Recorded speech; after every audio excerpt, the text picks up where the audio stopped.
വിദ്യാർത്ഥികളെ, എല്ലാവർക്കും പുതിയൊരു വീഡിയോയിലേക്ക് സ്വാഗതം. ഇന്ന് നമ്മൾ 8ാം ക്ലാസ്സിലെ ആനുവൽ എക്സാം, അതായത് വാർഷിക പരീക്ഷയുടെ ബയോളജി മോഡൽ ക്വസ്റ്റ്യൻ പേപ്പറും അതിൻ്റെ ആൻസർ കീയുമാണ് ഡിസ്കസ് ചെയ്യുന്നത്. അപ്പോൾ നിങ്ങൾ ആദ്യമായി ചാനൽ കാണുന്നവരാണെങ്കിൽ ചാനൽ സബ്സ്ക്രൈബ് ചെയ്യണേ. അപ്പോൾ നമുക്ക് ക്വസ്റ്റ്യൻസിലേക്ക് പോകാം. നോക്കൂ, first question: identify the cell organelle and write its function. ഈ സെൽ ഓർഗനല്ല ഏതാണ് എന്നും അതിൻ്റെ ഫങ്ഷൻ എന്താണ് എന്നും ആണ് ചോദിച്ചിരിക്കുന്നത്. ഇത് നിങ്ങളുടെ ടെക്സ്റ്റ് ബുക്കിൽ അങ്ങനെ തന്നെ ഡയറക്റ്റായിട്ട് തന്നിട്ടുണ്ട് അല്ലേ. ഇത് ഏത് സെൽ ഓർഗനല്ലയാണ്? ഇതാണ് റൈബോസോം. എന്താണ്? റൈബോസോം. ഇതിൻ്റെ ഫങ്ഷൻ എന്താണ്? Centre of protein synthesis. Protein സിന്തസിസിൻ്റെ സെൻറ്റർ അല്ലേ, സെൻറ്റർ ഓഫ് പ്രോട്ടീൻ സിന്തസിസ്. വേറെ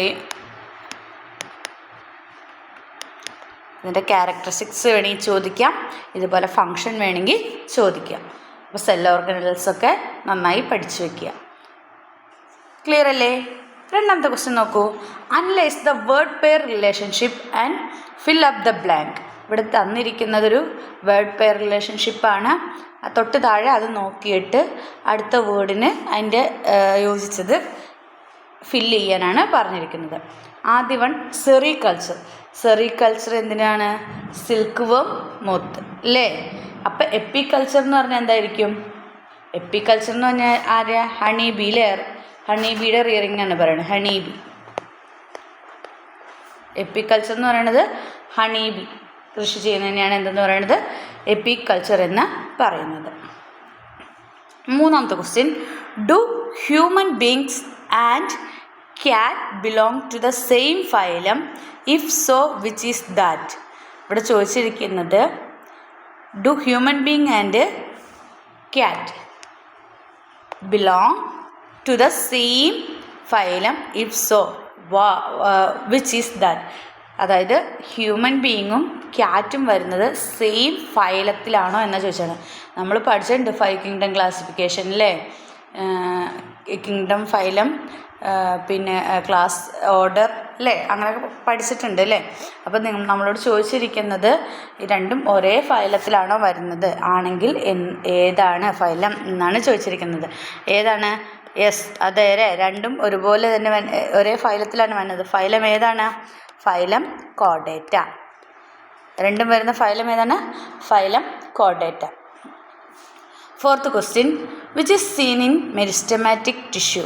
മെരിസ്റ്റമാറ്റിക് ടിഷ്യൂ കാണുന്നത് ഏതിലാണ്? കോളൻകൈമ, സ്ക്ലീറൻകൈമ, പാരൻകൈമ, നൺ ഓഫ് ദിസ്. ഇതിലേതെങ്കിലും ആണോ മെരിസ്റ്റമാറ്റിക് ടിഷ്യൂസ് കാണുന്നത്? അല്ല.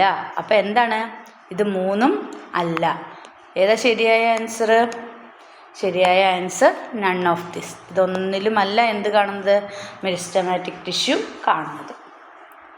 Fifth question: analyse the given one statements and choose the correct one. ഇവിടെ ഒരു സ്റ്റേറ്റ്മെൻറ്റ് തന്നിട്ടുണ്ട്, അതിന് കറക്റ്റ് ചൂസ് ആയത് ഏതാണെന്ന് വെച്ചാൽ നോക്കിയെടുത്ത് എഴുതുക. കറക്റ്റ് ഏതാണ് ആ സ്റ്റേറ്റ്മെൻറ്റ് എന്നുള്ളത് നോക്കിയെടുത്ത് എഴുതുക. First, fungus carry out reproduction through spores. എന്താ പറയുന്നത്? Fungus carry out reproduction through spores. ഏത് വഴിയാണ്? സ്പോർസ് വഴിയാണ് ഫംഗസിൻ്റെ റീപ്രൊഡക്ഷൻ എന്നാണ് പറയുന്നത് അല്ലേ. ക്യാരി ഔട്ട് ചെയ്യുന്നത് സ്പോർസ് വഴിയാണ്. അത് കറക്റ്റാണ് അല്ലേ. ഫംഗസ് ഏതാണ്? സ്പോർസ് ആണ്. കറക്റ്റായ സ്റ്റേറ്റ്മെൻ്റ് ആണ്. Second one, budding is the mode of reproduction in hydra. Budding എന്ന് പറയുന്നത് ഹൈഡ്രയുടെ മോഡ് ഓഫ് റീപ്രൊഡക്ഷൻ ആണ്. ഇപ്പോൾ ഫംഗസിൻ്റെ സ്പോർസ് ആണെങ്കിൽ ഹൈഡ്രയുടെ ഏതാണ്? ബഡ്ഡിങ് ആണെന്നാണ് പറഞ്ഞിരിക്കുന്നത്. മോഡ് ഓഫ് റീപ്രൊഡക്ഷൻ ബഡ്ഡിങ് ആണെന്നാണ് പറഞ്ഞിരിക്കുന്നത്. അതും കറക്റ്റാണ്. അപ്പോൾ 1ഉം 2ഉം സ്റ്റേറ്റ്മെൻറ്റ് എന്താണ്? കറക്റ്റാണ്. അപ്പോൾ അത് വരുന്ന ഓപ്ഷൻ ഏതാണെന്ന് നോക്കേണ്ടത്. ഏതാണ്? 1 and 2 true, 1 and 2 false, 1 true, 2 false, 1 false, 2 true. രണ്ടും ശരിയായതുകൊണ്ട് ഫസ്റ്റ് എ, 1 and 2 ട്രൂ അല്ലേ. ഇതാണ് കറക്റ്റ് ആൻസർ. നെക്സ്റ്റ് പാർട്ട് നോക്കൂ, 6th ക്വസ്റ്റ്യൻ. നെക്സ്റ്റ് പാർട്ടിൽ 6th question: what changes do occur to the nuclei present in pollen grain after pollination? എന്ത് ചേഞ്ചാണ് ചെയ്യുന്നത് പോളിനേഷന് ശേഷം വരുന്നത്? occur to the nuclei present in pollen grain after pollination. എന്ത് ചേഞ്ചായിരിക്കും വരുന്നത്? The generative nucleus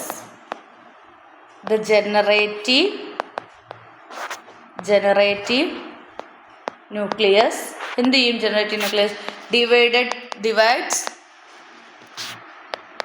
to form two male gametes.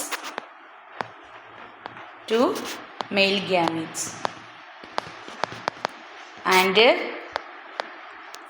the tube nucleus disintegrates.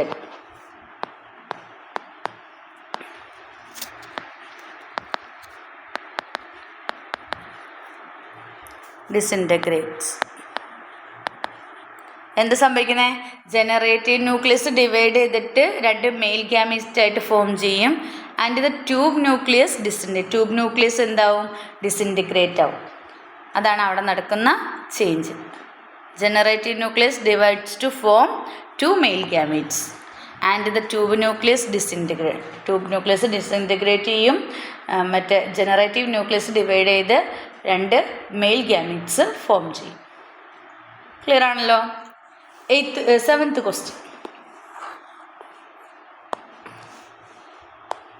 question. Which are the female sex hormone produced by the ovary? ഓവറിയിൽ produce ചെയ്യുന്ന എന്താണ് female sex hormone ഏതാണ് എന്നാണ് ചോദിച്ചിരിക്കുന്നത്. ഏതൊക്കെ ഹോർമോണാണ് പ്രൊഡ്യൂസ് ചെയ്യുന്നത്? ഈസ്ട്രജൻ, പിന്നെന്താണ്? പ്രൊജസ്ട്രോൺ. ഫീമെയിൽ സെക്സ് ഹോർമോൺസ് ഏതൊക്കെയാണ്? Oestrogen and progesterone. ഫീമെയിലാണ്, അത് ഓർമ്മ വേണം. ഫീമെയിൽ സെക്സ് ഹോർമോൺസ് ഏതൊക്കെയാണ്? ഈസ്ട്രജനും ആൻഡ് പ്രൊജസ്ട്രോൺ. 8th question നോക്കൂ. What are the functions of amniotic fluid? Amniotic ഫ്ലൂയിഡിൻ്റെ ഫങ്ഷൻ എന്താണ്? അമ്നിയോട്ടിക് ഫ്ലൂയിഡിൻ്റെ ഫങ്ഷൻ എന്താണ്? Prevents dehydration. എന്താ സംഭവിക്കുന്നത്? Prevents dehydration of the fetus and protect it from shocks.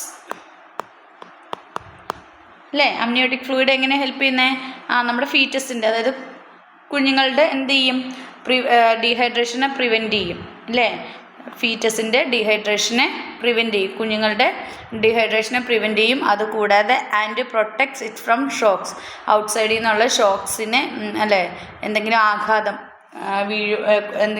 അതിനെ തൊട്ടൊക്കെ, അല്ലേ, നമ്മൾ ഗർഭാവസ്ഥയിലിരിക്കുമ്പോൾ വീഴുമ്പോൾ കുട്ടിക്ക് ക്ഷതമൊന്നും ഏൽക്കാതിരിക്കാൻ വേണ്ടിയിട്ട് അങ്ങനെയും പ്രൊട്ടക്റ്റ് ചെയ്യും.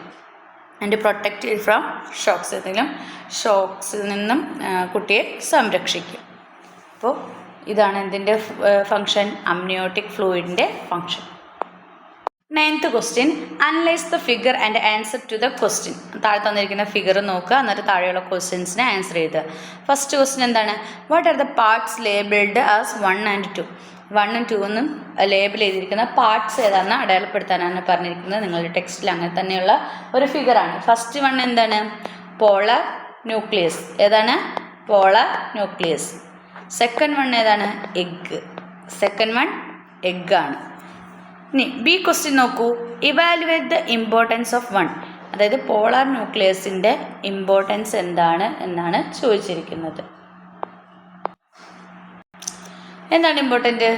The second male gamete fuse with the polar nuclei. Second male gamete എന്ത് ചെയ്യും? Fuse with the polar nuclei.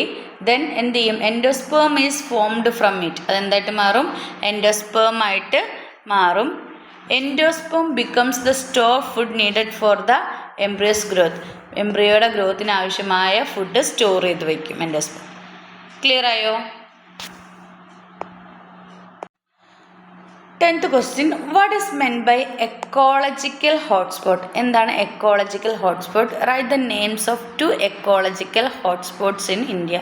2 ecological hotspotsന്, ഇന്ത്യയിലുള്ള 2 ecological hotspotsന് എക്സാമ്പിൾ എഴുതുക എന്നാണ് പറഞ്ഞിരിക്കുന്നത്.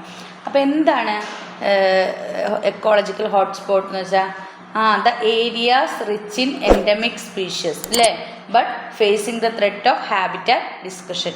അതായത് നിറയെ എന്താണ് ഒരു ഒരു ഒരു ഒരു കുറേ ജീവികൾ ഒരു ജീവികൾ എന്താണ് ഒരുമിച്ച് താമസിക്കുന്ന എൻഡമിക് ആയിട്ടുള്ള സ്പീഷ്യസ് നിറയെ ഉള്ള ഒരു ഏരിയയാണ് എന്തെന്ന് പറയുന്നത് ഹോട്ട്സ്പോട്ട്. പക്ഷേ അവിടെ ഹോട്ട്സ്പോട്ട് എന്ന് പറയാൻ കാരണം അവരെന്തുണ്ട്, ഹാബിറ്റാറ്റ് ഡിസ്ട്രക്ഷൻ, അവരുടെ ആവാസ വ്യവസ്ഥയ്ക്ക് കോട്ടം തട്ടുന്നത് അല്ലെങ്കിൽ അവരുടെ ആവാസ വ്യവസ്ഥ നശിക്കാനുള്ള സാഹചര്യം അവരവിടെ ഫേസ് ചെയ്യുന്നുണ്ട്. അങ്ങനത്തെയുള്ള ഏരിയാസിനെയാണ് നമ്മൾ എന്തെന്ന് പറയുന്നത്, എക്കോളജിക്കൽ ഹോട്ട്സ്പോട്ട് എന്ന് പറയുന്നത് അല്ലേ. എൻഡമിക് സ്പീഷീസ് റിച്ച് ആയിട്ടുള്ള ഏരിയയാണ്. പക്ഷെ അതേസമയം അവരെന്ത് ചെയ്യുന്നുണ്ട്, അവർ ഹാബിറ്റാറ്റ് ഡിസ്ട്രക്ഷൻ, അതായത് അവരുടെ ആവാസ വ്യവസ്ഥയ്ക്ക് പ്രശ്നം ഉണ്ടാവാൻ ചാൻസ് ഉള്ളത് അവർ ഫേസ് ചെയ്യുന്നുണ്ട്. ആ പ്രശ്നത്തെ അവർ ആവാസ വ്യവസ്ഥയ്ക്ക് ഉണ്ടാകുന്ന ഡിസ്ട്രാക്ഷൻ അവർ ഫേസ് ചെയ്യുന്നതും ഉണ്ട്. അങ്ങനെയുള്ള സ്ഥലങ്ങളെയാണ് നമ്മൾ എന്തെന്ന് പറയുന്നത്, എക്കോളജിക്കൽ ഹോട്ട്സ്പോട്ട് എന്ന് പറയുന്നത്. അപ്പോൾ നമുക്ക് എങ്ങനെയാണ് the areas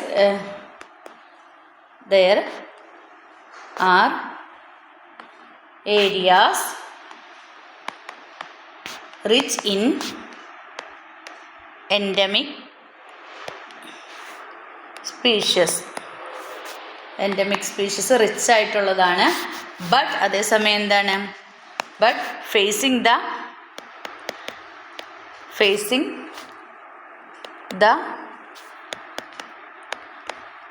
threat of habitat destruction.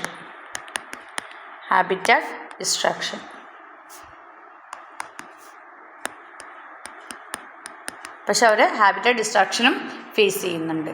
അങ്ങനെയുള്ളതാണ് ecological hotspot എന്ന് പറയുന്നത്. There are areas rich in endemic species. Endemic species rich ആയിട്ടുള്ള ഏരിയയാണ്, but facing the threat of habitat destruction. ഇതിന് എക്സാമ്പിൾ എഴുതാൻ പറഞ്ഞിട്ടുണ്ട്. ഇന്ത്യയിൽ വളരെ 2 എക്സാമ്പിൾ എഴുതാൻ പറഞ്ഞിട്ടുണ്ട്. ഏതൊക്കെയാണ്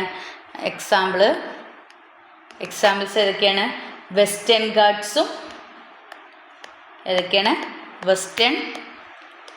ഗാട്ട്സും പിന്നെ നോർത്ത് ഈസ്റ്റേൺ ഹിമാലയയും. ഏതാണ് നോർത്ത് ഈസ്റ്റേൺ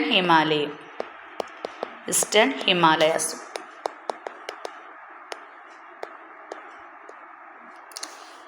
എക്സാമ്പിൾ ഏതാണ് എക്കോളജിക്കൽ ഹോട്ട്സ്പോട്ടിന്, വെസ്റ്റേൺ ഗാട്ട്സും നോർത്ത് ഈസ്റ്റേൺ ഹിമാലയയും. നെക്സ്റ്റ് ക്വസ്റ്റ്യൻ നമ്പർ 11 നോക്കൂ. List the tips to be followed about food habits in adolescence follow ചെയ്യേണ്ട ഫുഡ് ഹാബിറ്റ്സിന് ടിപ്സുകൾ എഴുതാനാണ് പറയുന്നത്. ഫുഡ് ഹാബിറ്റ്സ്, അഡോളസൻസിൻ്റെ ഫുഡ് ഹാബിറ്റ്സിൻ്റെ ഒരു അവർ ഫോളോ ചെയ്യേണ്ട ഫുഡ് ഹാബിറ്റ്സിൻ്റെ ഒരു ടിപ്സ് ലിസ്റ്റ് ഔട്ട് ചെയ്യാനാണ് പറഞ്ഞിരിക്കുന്നത്. എന്താണ്, do not skip your breakfast. നിങ്ങൾ എന്ത് ചെയ്യരുത്, നിങ്ങളുടെ ബ്രേക്ക്ഫാസ്റ്റ് സ്കിപ്പ് ചെയ്യരുത്. Take the right quantity of food during the right time. അതായത് കറക്റ്റ് സമയത്ത് കറക്റ്റ് ഫുഡ് ആ കറക്റ്റ് ക്വാണ്ടിറ്റിയിൽ നമ്മൾ കഴിക്കുക. എപ്പോഴും കഴിച്ചുകൊണ്ടിരിക്കാനും പാടില്ല. എന്നാൽ നമ്മളങ്ങനെ സ്കിപ്പ് ചെയ്ത് എല്ലാം അതിൻ്റെ റൈറ്റ് ടൈമിൽ റൈറ്റ് ക്വാണ്ടിറ്റിയിൽ വേണം നിങ്ങൾ കഴിക്കാൻ. Include fruits, vegetables, lentils etcetera in your food as much as possible. നിങ്ങൾക്ക് പോസിബിൾ ആവുന്ന എല്ലാ ഫുഡുകളും നിങ്ങളുടെ ഫുഡ് ഡയറ്റിൽ നിങ്ങൾ ഉൾപ്പെടുത്തണം. അതായത് ഫ്രൂട്ട്സ് വേണം, വെജിറ്റബിൾസ് വേണം, ലെൻറ്റിൽസ് വേണം. അങ്ങനെ നിങ്ങൾക്ക് പോസിബിൾ ആയിട്ടുള്ള എല്ലാ ഫുഡ്സും നിങ്ങളുടെ ഫുഡ് ഹാബിറ്റ്സിൽ നിങ്ങൾ ഉൾപ്പെടുത്തണം. Avoid fried and grilled items. Fry ചെയ്തതും ഗ്രിൽഡ് ചെയ്തതുമായിട്ട് ഐറ്റംസ് അവോയ്ഡ് ചെയ്യുക. Consumption of salt and sugar are to be minimised. സോൾട്ടും ഷുഗറും മിനിമൈസ് ചെയ്ത് യൂസ് ചെയ്യുക. Avoid the habit of using bottled drinks, packet foods etcetera. Packet ഫുഡും bottled ഡ്രിങ്ക്സൊക്കെ കഴിയുന്നതും നിങ്ങൾ അവോയ്ഡ് ചെയ്യുക.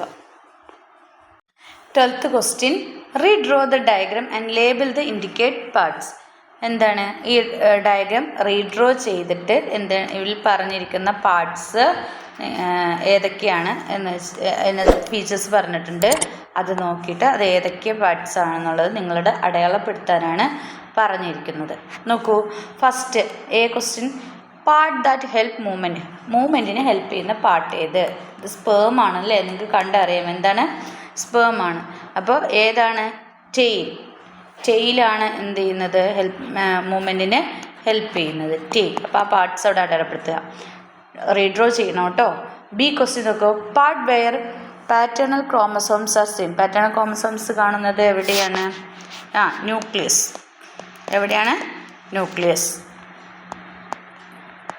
C question.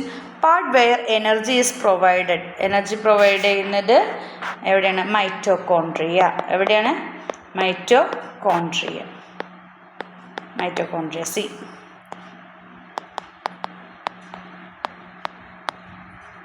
അപ്പോൾ എയും ഇത് സി, ഇത് പി. ക്ലിയർ ആയല്ലോ? ഓക്കെ അല്ലേ മക്കളെ? ഇത്രയൊക്കെയാണ് മോഡൽ ക്വസ്റ്റ്യൻ പേപ്പർ ഉള്ളത്. അപ്പോൾ നിങ്ങൾക്ക് ഈ വീഡിയോ ഉപകാരപ്രദമായെന്ന് വിചാരിക്കുന്നു. വീഡിയോ ഇഷ്ടപ്പെട്ടാൽ നിങ്ങൾ ലൈക്ക് ചെയ്യുക, ഷെയർ ചെയ്യുക. അതുപോലെ ചാനൽ സബ്സ്ക്രൈബ് ചെയ്യാതെ കാണുന്നവരുണ്ടെങ്കിൽ ചാനലൊന്ന് സബ്സ്ക്രൈബ് ചെയ്യണേ. Then see again. Thank U.